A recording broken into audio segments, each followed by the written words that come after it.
Hi there. So today we are going to be looking at the D major 1 octave scale, which we're actually going to do in second position. So let me give you a taster of what we're actually working towards.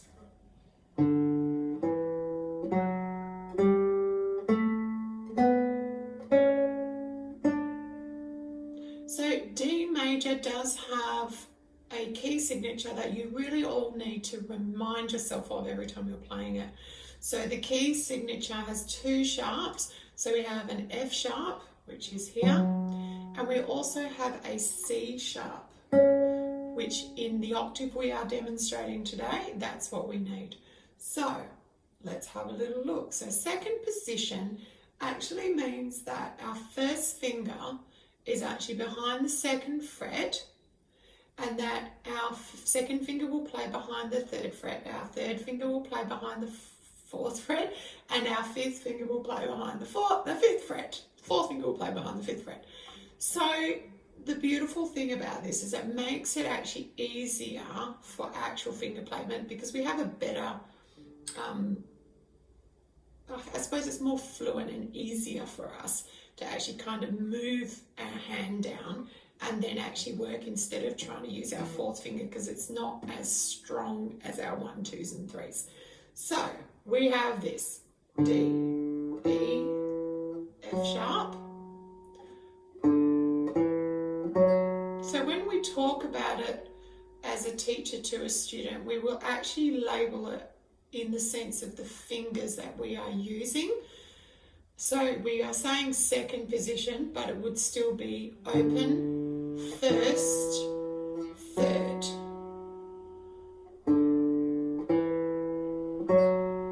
Next string is G and A, which is open and 1st. We're not jumping back, we actually stay in that same spot for the whole scale. So G, A, and the last 3 notes are B, C sharp, D.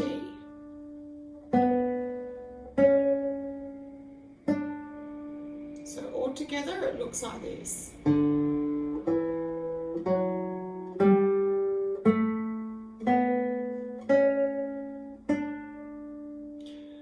So we work obviously in reverse order, going backwards, 1 string at a time, peeling off,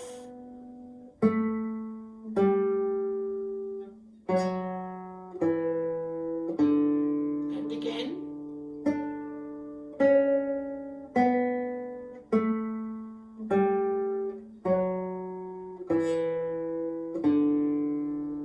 so putting the ascending and the descending together, here we go.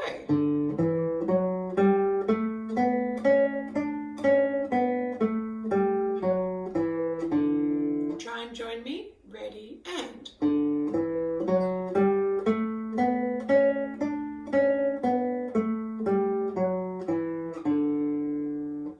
So I'm going to bring in an interesting element now to this scale, and that is the use of a metronome. Now, there are the older versions of metronomes where they do the ticky ones, but obviously I'm trying to keep a little bit more with the time. So on my lovely phone, I actually, and you can have downloaded a free metronome app, and I am able to set the actual tempo that I would like just on 1 beat. And I'm going to start for this one so that you have a guide to how to do it when you're practicing it by yourself at home. I'm going to start it on the 50 beats per minute, and it's going to sound a bit like this. So now that is just 1 note at the same time as the tick. So let's try that. So this is 50 beats per minute. Ready, and D, E, F sharp.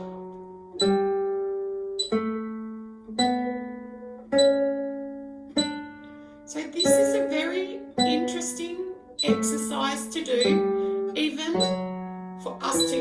we get experienced. And that is to actually be able to make sure you are in time. So let's go up to 60 beats per minute. So I always give myself a couple to listen to, and then I have a try.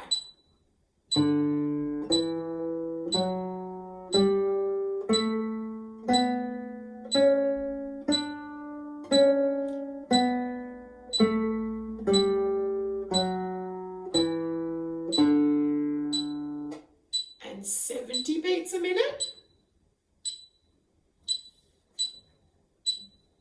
Listening.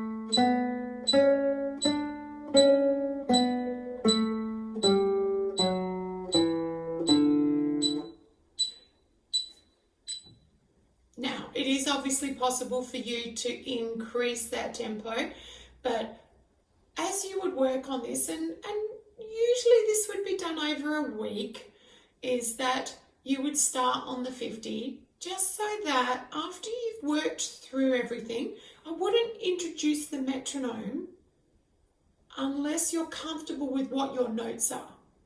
Once you're comfortable with, the first 3 notes are this, and then the next string I do this, and then the next string I do this, and you can at least do an ascending,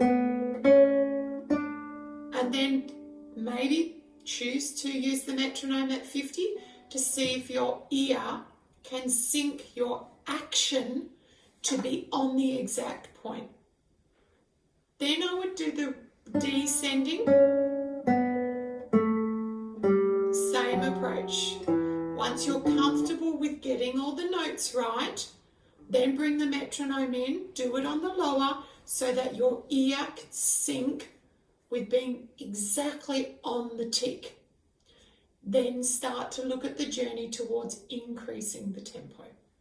So have fun. If you want to go faster than 80, 1 beat per minute, that's great. But it's about making sure the quality of what you're demonstrating as your understanding is right on the mark. So enjoy, have fun, and I'll see you soon.